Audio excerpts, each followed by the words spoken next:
everybody, my name is Sam Vandekerckhove, and I am the Student Wellness Coordinator for Mechanical and Mechatronics Engineering. And I am Leah Foster, and I'm the Student Wellness Coordinator for Electrical and Computer Engineering. And we're here to talk to you about very important topics of supporting student well-being and maintaining your own as a TA or a graduate instructor. So I'm going to dive right in here. Kristen did a fantastic job with the Territorial Acknowledgement, but it is important enough to certainly do twice. So I will give a run through as well. The ENGWellness team acknowledges that we live and work on the traditional territory of the neutral Anishinaabe and Haudenosaunee peoples. The University of Waterloo is situated on the Haldimand Tract, the land promised to the six nations that includes 6 miles on each side of the Grand River. And for more information, you can certainly check out the link on the Truth and Reconciliation Response projects through UW. So to get right into things, we're going to do a brief outline with regards to the ENGWellness program, what it is, a state of affairs, look at student mental health at UW as well as nationally, certainly strategies for supporting mental health in a TA or graduate instructor capacity, and then self-care and supporting your own mental health as well. So as already alluded to, we are, Leah and I are members of the Engineering Wellness Program, or ENGWellness for short. There's currently only 2 wellness coordinators that operate within the program, and we are within mechanical and mechatronics engineering and electrical and computer engineering, respectively. We do operate on a wellness without borders approach, despite servicing most of the community needs within our respective departments. But if there's a student outside of MME or ECE that connects with us, we certainly won't turn them away. We believe in that holistic support model. We are based on a health promotion programming plan, community focused within the Faculty of Engineering as well as the broader UW community. We offer one-to-one wellness coaching as an interpersonal support for MME and ECE undergraduate and graduate students. And we deliver evidence-based initiatives that foster a holistic approach to wellness and collaboration with on-campus partners like the fantastic group here from CTE today. You can find out more about our program at Engineering Wellness. You could Google ENGWellness UWaterloo or universityofwaterloo.ca/eng-wellness, and that is how you can find us. So I will leave it up to you, Leah. Perfect. Thank you, Sam. So as Sam mentioned in the introduction, we're going to start off by giving you just a brief overview of the state of affairs of student mental health at the University of Waterloo, but also nationally. And of course, I'm going to preface it by saying that we know that student mental health has been greatly affected by the COVID-19 pandemic. So the large statistics that you have in front of you in purple, those are based on the National College Health Assessment, which was the last iteration of that was taken place in 2019. And these numbers are from the Waterloo Executive Summary.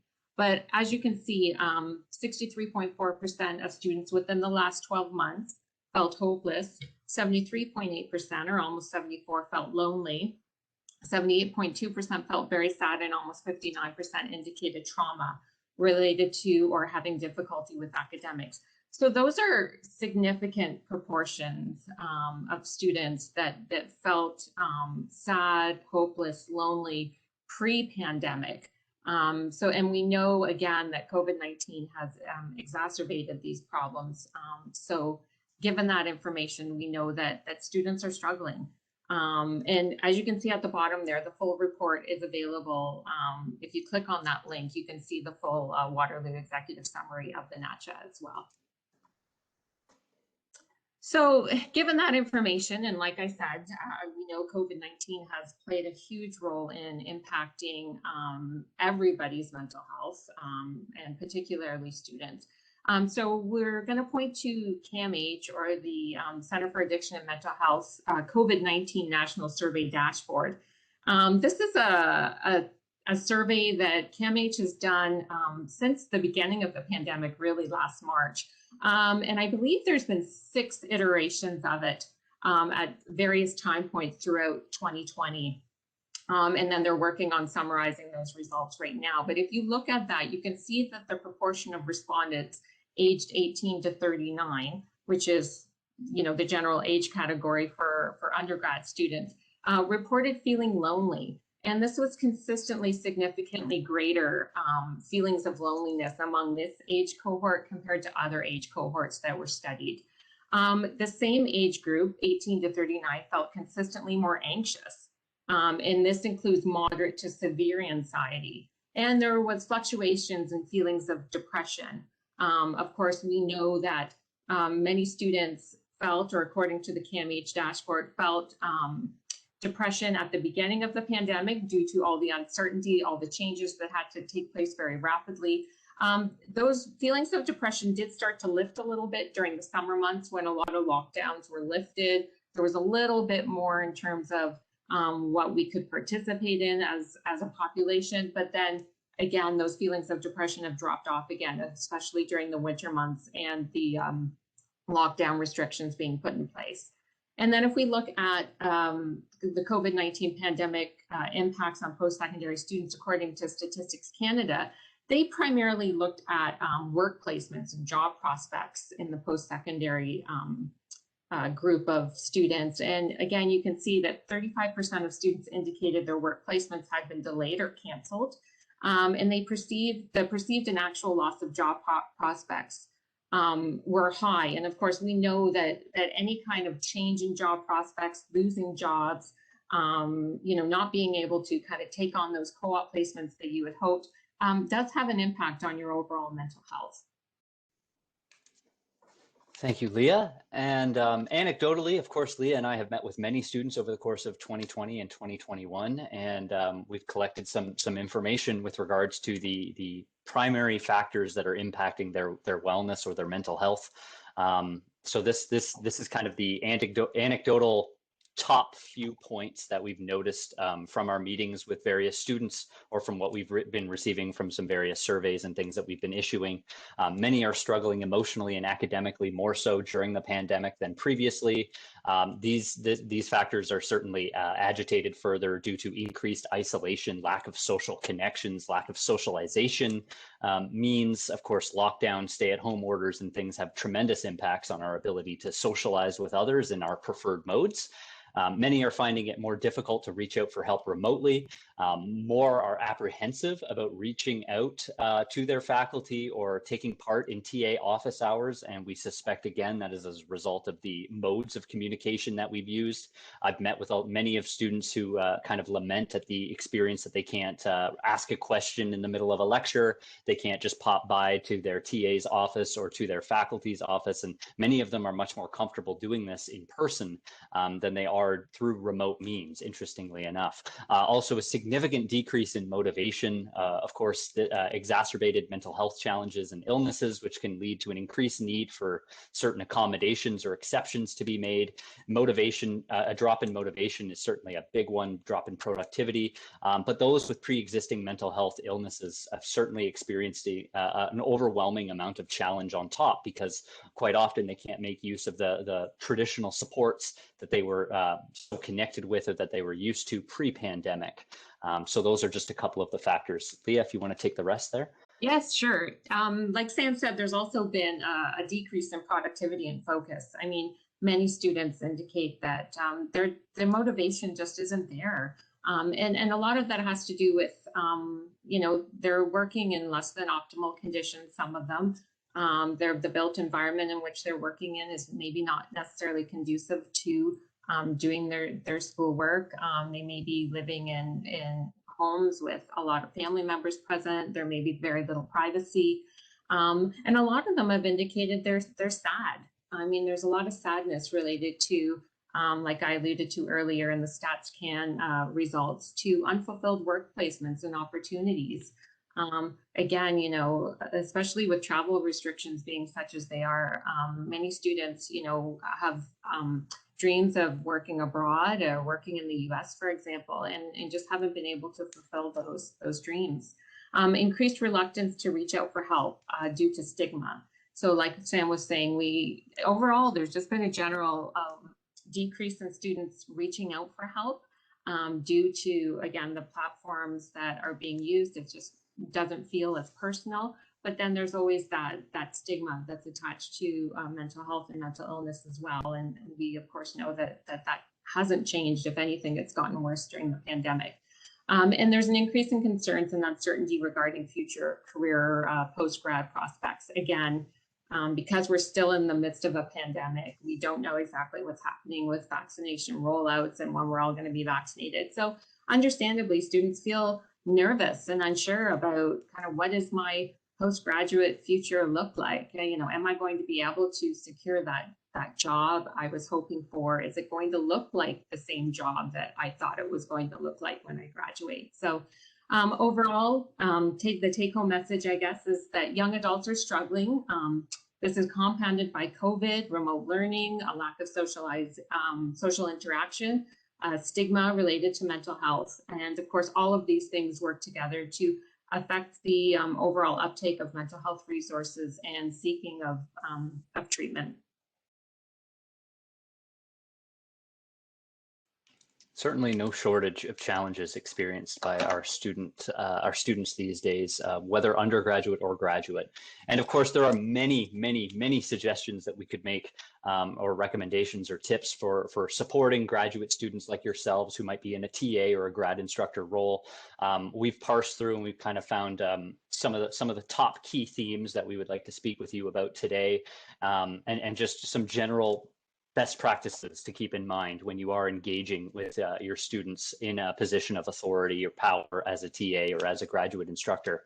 One of the big ones is communication, and it's certainly more important. It's always been important. I would say it's even more so important these days, because we're lacking so many elements of communication that we value, like body language and certain things like that. So adopting a growth mindset is always a great one, especially when you're in your communications with your students. And this is one that Leah and I have done a little bit more research on with regards to some of our faculty and the correlated increases with student engagement and student enjoyment overall. A growth mindset implies that just because you don't know it doesn't mean that you're not capable of knowing it. It basically implies that you can overcome adversity, you can overcome challenges. With a concerted effort, you might be able to learn and develop and grow, rather than just kind of having these innate abilities out of the box and for example, just not being a proper fit for an engineering program because you're experiencing some element of a challenge. Adopting a growth mindset is a great approach in any situation. Do your students know your availability and how to connect with you? And one important thing that we found is that it's important to be consistent with this messaging. It's usually best if you have kind of a top two modes that individuals can use to communicate with you with, whether that's via email or whatever your preference may be, but keep the messaging consistent. And of course, these days it's very difficult with multiple different platforms, different functionalities and things. It probably doesn't make sense to, have students one day connect with you on Teams, the next day on WebEx, the next day on Zoom, the next day on Bongo, and that sort of thing. Try to keep consistent with the platform and to continuously remind them of your availability. And expressing sympathy and empathy when you can. Sometimes we just need to be heard, and it always helps to be human. The main difference between sympathy and empathy, of course, is sympathy is almost you could put yourself in that individual's place. You can assume, you can imagine where they're coming from with regards to that difficulty. Empathy is a little bit more of the personal end, where you might have an actual relatable experience that's very similar to theirs or related impact. In either case, it's always important to express sympathy and empathy when you can, especially when somebody is reaching out to you for help.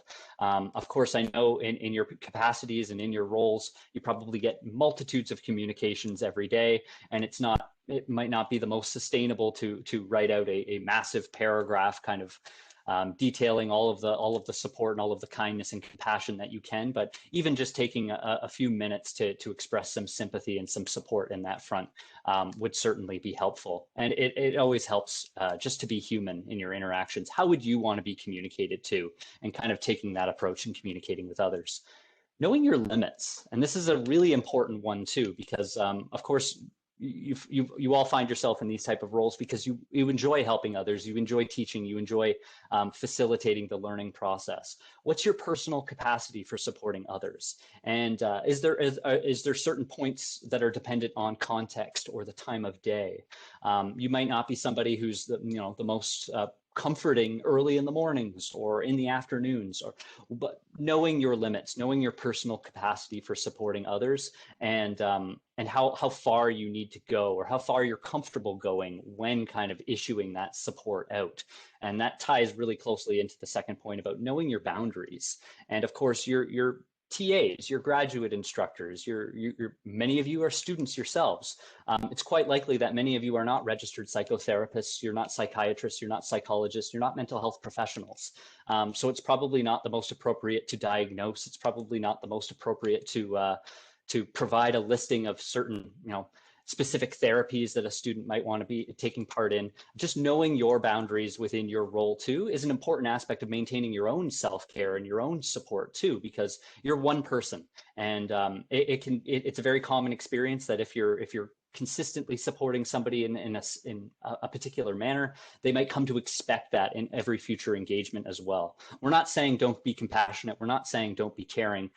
We're just saying stay within your lane when it comes to that type of thing. And even ourselves as wellness coordinators, there's limits to our scope of practice as well. There's limits to a counselor's scope of practice. All of us kind of have these boundaries that we need to maintain. And I think it's more important than ever these days, especially in the context of a global pandemic, where we really do just want to help everybody as much as we can. Lastly, the 3 points that I have at the bottom there are adopted from a fantastic training program. If none of you have seen it before, morefeetontheground.ca. There's also some opportunities through our counseling services, through the mental health training opportunities there, where they detail a process about recognizing, responding, and referring.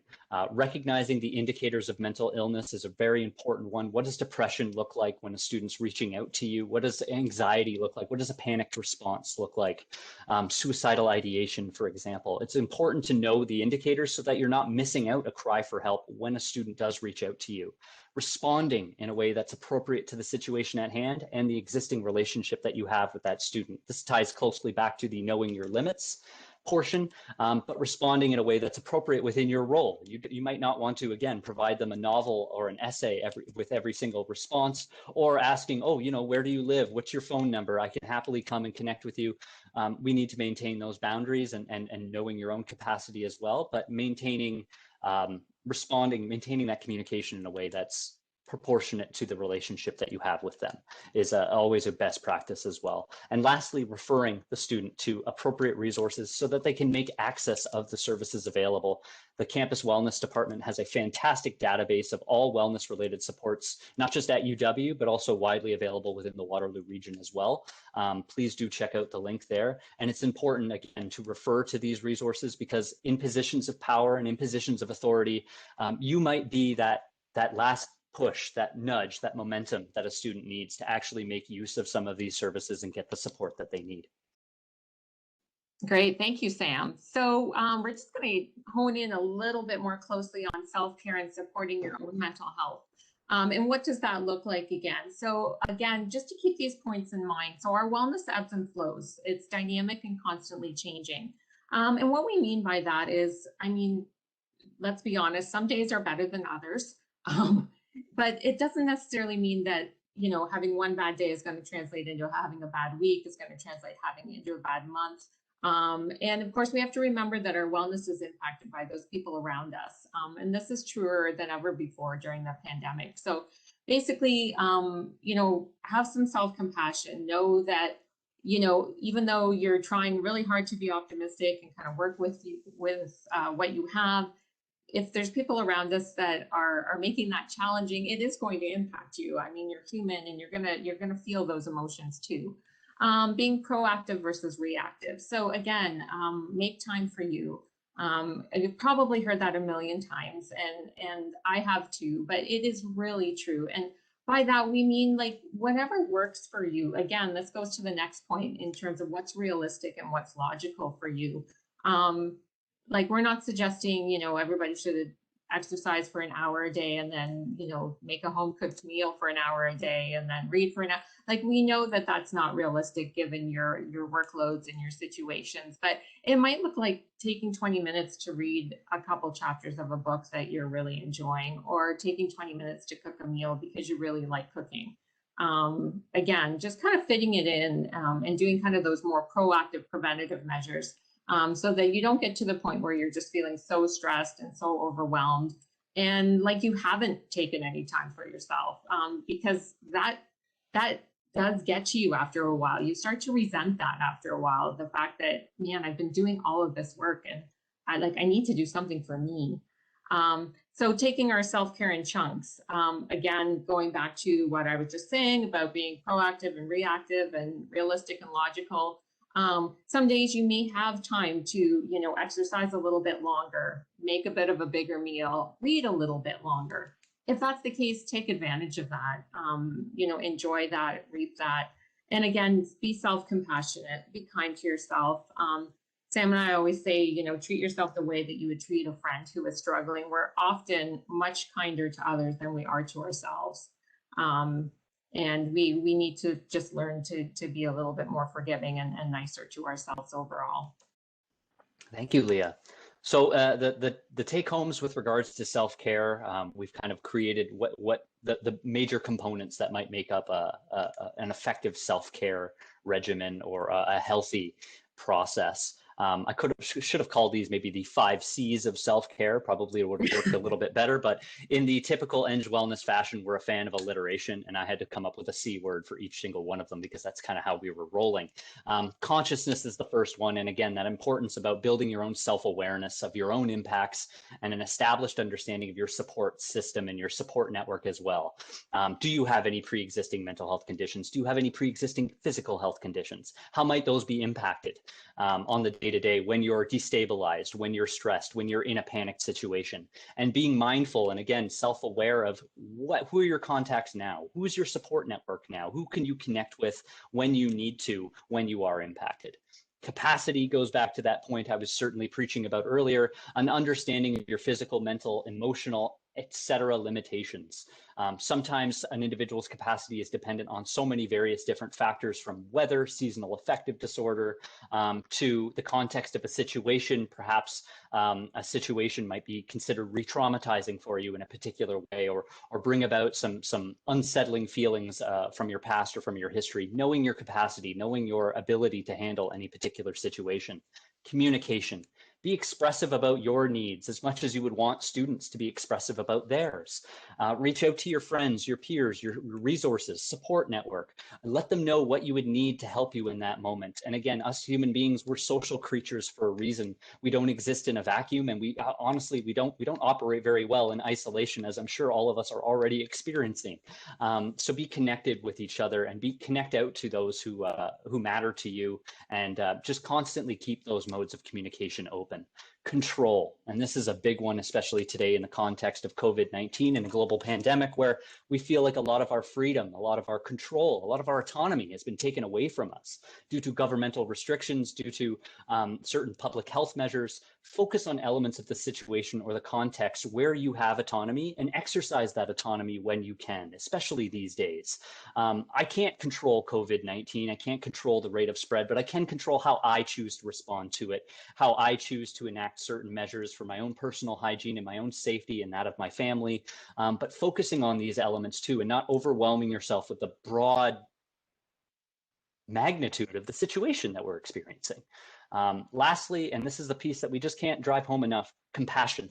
And this is the self-compassion piece. We work with engineering students, and quite frankly, every student at the University of Waterloo is a very high-achieving student, is usually very highly motivated, is usually very productive.